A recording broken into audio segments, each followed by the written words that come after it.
walking along, and you can see back there that's somebody's house there.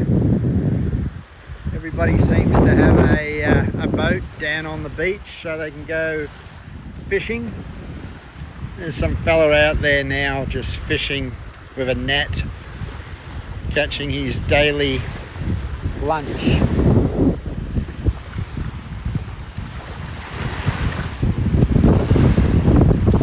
Yes, very remote island here. As I said, the most remote island in the world. But it seems like a very simple life for everybody here. They just live in little houses and go fishing every day.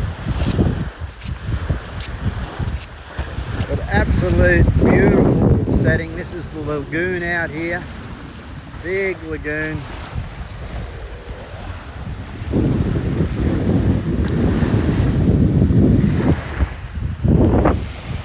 Anyway, have a good day. We'll catch you later.